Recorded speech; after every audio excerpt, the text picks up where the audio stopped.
Good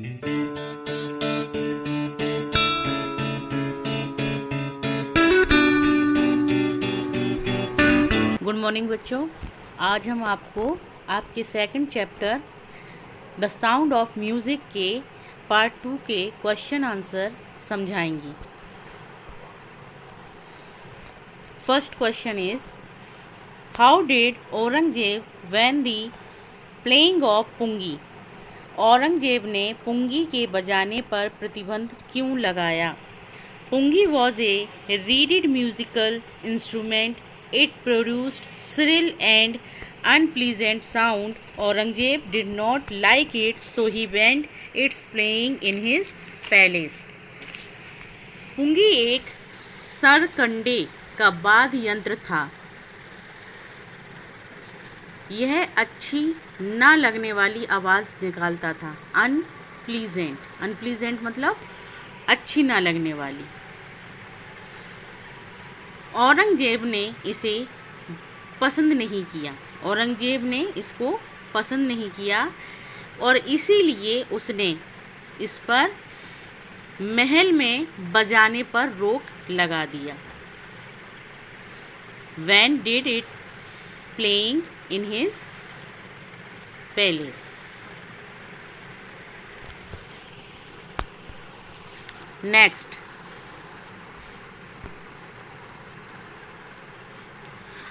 how is shehnai different from a पुंगी?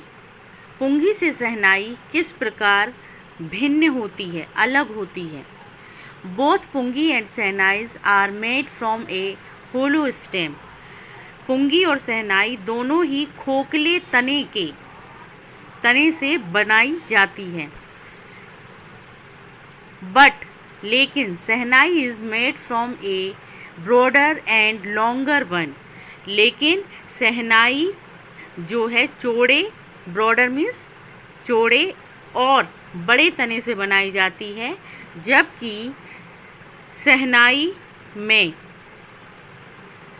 7 holes, शहनाई में 7 छेद होते हैं। Pungi shehnai producer sweet and melodious music. पुंगी की तरह शहनाई मधुर संगीत प्रस्तुत करती है। Next, Where was the shehnai played traditionally? शहनाई पारंपरिक रूप से कहाँ बजाई जाती है? How did Bismillah Khan change this? और बिस्मिल्लाह खान ने इसे कैसे बदल दिया? देखिए, आपने शहनाई देखा होगा, या तो शादी समारोह में बजाई जाती है या फिर मंदिरों पर बजाई जाती है। लेकिन इस ट्रेडिशन को, इस परंपरा को हम बिस्मिल्लाह खान ने इसको पूरी तरह से बदल दिया। उसके विषय में हम देखेंगे। Traditionally shehnai was played in temples and at weddings. पारंपरिक रूप से शहनाई जो है मंदिरों में और वेडिंग्स, शादियों में बजाई जाती है। बिकॉज क्योंकि इट इज़ कंसिडर्ड ऑस्पियस, क्योंकि इसको कंसिडर्ड मीन्स माना जाता है, ऑस्पियस मीन्स शुभ, इसको शुभ माना जाता है। उस्ताद Bismillah Khan made new experiments.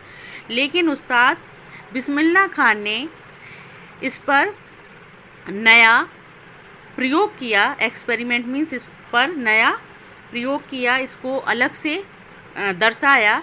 He produced new ragas that were earlier thought of to be beyond the shehnai scope. उन्होंने क्या किया है?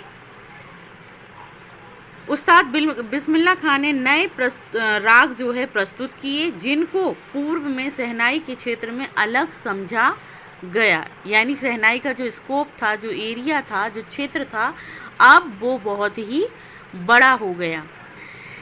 He raised its playing to be classical level. उन्होंने इसके क्लासिकल लेवल को और ऊंचा उठाया।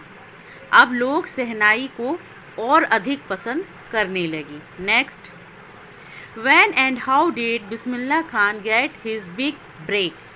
बिस्मिल्लाह खान को बड़ा अवसर, ब्रेक मीन्स बिग ब्रेक का मतलब होता है एक बड़ा अवसर। बिस्मिल्लाह खान को एक बड़ा अवसर कैसे और कहाँ प्राप्त हुआ। Bismillah Khan got his big break in 1938। Bismillah Khan को 1938 में एक बड़ा अवसर मिला। All India radio was open in Lucknow. All India radio जो है उसकी ब्रांच को लखनऊ में खोला गया। He got a chance to play shehnai on radio, और उनको रेडियो पर शहनाई बजाने का मौका मिला, यानी शहनाई प्ले करने का मौका मिला। He melodious music could be frequently heard on the radio. और यहाँ पर जो बिस्मिल्लाह खान थे, उन्होंने जब शहनाई को रेडियो पर प्ले किया, उनका मधुर संगीत अक्सर रेडियो पर सुना जाने लगा, और this brought him new opportunities. और यही वजह थी कि इनको आगे प्रसिद्ध होने का, यानी उनको नए मौके, अपॉर्चुनिटी का मतलब होता है अवसर, मौके मिलना। और ये जो उन्होंने रेडियो पर शहनाई बजाना शुरू किया, इसी से उनको क्या हुआ है, इन अफसरों ने उनको प्रसिद्ध कर दिया और उनको नए नए मौके मिले। ये उनके लिए एक बहुत बड़ी अपॉर्चुनिटी, या हम कहेंगे अचीवमेंट था उनके जीवन में। Next, where did Bismillah Khan played the shehnai on 15 August 1947। Bismillah Khan ने 15 अगस्त 1947 में शहनाई को कहाँ पर बजाया? Why was the event historic. और वह जो इवेंट था, वो जो क्षण था, वो ऐतिहासिक क्यों है? तो जैसा कि आप सब लोग जानते हैं कि 15 अगस्त 1947 में हमारे देश को आज़ाद किया गया था। तो ये अवसर ऐतिहासिक दृष्टि से वैसे भी बहुत ही बड़ा था, और इस मौके पर बिस्मिल्लाह खान को शहनाई प्ले करने का मौका मिला। तो हम देखते हैं आंसर में, India became free on August 15, 1947। India जो है 15 अगस्त 1947 को आज़ाद हुआ था ऑन दिस हैप्पी ओकेशन। और इस जो है हैप्पी ओकेशन पर, इस खुशी के अवसर पर Bismillah Khan played shehnai from the red fort. Bismillah Khan ने लाल किले से शहनाई बजाई। He was the first Indian, और वह प्रथम भारतीय व्यक्ति थे, to greet the nation and congratulate his fellow. वह पहले ऐसे व्यक्ति थे भारत के जिन्होंने राष्ट्र का सम्मान करने वाले एवं अपने साथी नागरिकों को इस शुभ अवसर या शुभ परंपरागत शैली में बधाई दी, यानी कॉन्ग्रेचुलेट मतलब बधाई दी, fellow citizen on the auspicious occasion in the traditional Indian style. यानी वो पहले व्यक्ति थे जिन्होंने इस ऑस्पियस ओकेशन, शुभ अवसर पर अपने संगी साथियों को और इस राष्ट्र को संबोधित किया और लाल किले से शहनाई बजाई। Next, why did Bismillah Khan refuse to start a shehnai school in the USA। Bismillah Khan ने अमेरिका में शहनाई स्कूल चलाने से क्यों इनकार कर दिया? देखिए, ये एक बहुत बड़ी वजह थी एक भारतीय नागरिक के लिए। देखिए, Bismillah Khan visited many countries. बिस्मिल्लाह खान ने बहुत से देशों में गए और उन्होंने कई देशों में घूमा। But he always yearned to come back to India. लेकिन वह हमेशा दूसरे देशों की यात्रा करने के बाद उनकी इच्छा हमेशा भारत आने की ही रही। ही लव बनारस।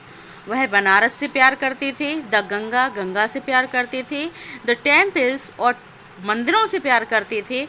एंड द मट्ठा ऑफ नेटिव डुमराव। और वो जो है मठ, यहाँ मट्ठा का मतलब है मठ से, वह बनारस के जो मठ थे, पैतृक जो वो उनके डुमराव के जो मंदिर थे, उनसे वह बहुत अधिक लगाव रखते थे। सो इसीलिए he refuse to start a school in USA। और इसीलिए उन्होंने USA यानी अमेरिका में एक शहनाई स्कूल चलाने से इनकार कर दिया। Next, find at the least 2 instances in the texts which tell you that Bismillah Khan loves India and Banaras. पाठ में ऐसी दो बातों का पता लगाइए, यानी ऐसी दो बातें बताइए कि बिस्मिल्लाह खान भारत और बनारस से प्यार करते थे। इस लेसन में ऐसी कई बातें बताई गई हैं, उसमें से केवल आपको 2 इंस्टेंसेस बताना है, जिससे आपको पता चलता है कि बिस्मिल्लाह खान बनारस से और भारत से बहुत अधिक प्रेम करते थे। Bismillah Khan is a true patriot. Bismillah Khan एक सच्चे देशभक्त थे। ही लव्स इंडिया, वह भारत से प्रेम करते थे, एंड बनारस, और बनारस से प्रेम करते थे। He has refuse to settle in any other country, और उन्होंने किसी दूसरे देश में सेटल होने से इनकार कर दिया था। He always come back to India, वह हमेशा ही भारत वापस आते थे। इवन ड्यूरिंग पार्टीशन, यहाँ तक कि देश का जब बंटवारा हुआ था तो उस पार्टीशन के दौरान ही रिमेंड इन इंडिया, वह भारत में ही रहे। But his love for Banaras, लेकिन बनारस के लिए उनका प्रेम इज सो डीप, वो बहुत गहरा है। डैट कि when he is in India, कि जब वह भारत में हैं, he yearns to reach there as quickly as he can, यानी भारत में होते हुए भी उनकी इच्छा होती है कि वह बनारस पहुंच जाएं, जितना जल्दी हो सके उतना जल्दी।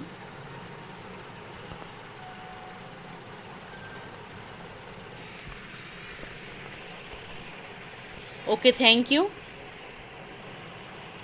आई होप आपको ये क्वेश्चन आंसर समझ में आए होंगे। यदि आपको कोई भी परेशानी है तो आप हमसे पूछ सकते हैं। आप इस वर्क को अपनी कॉपी में भी नोट डाउन कीजिए।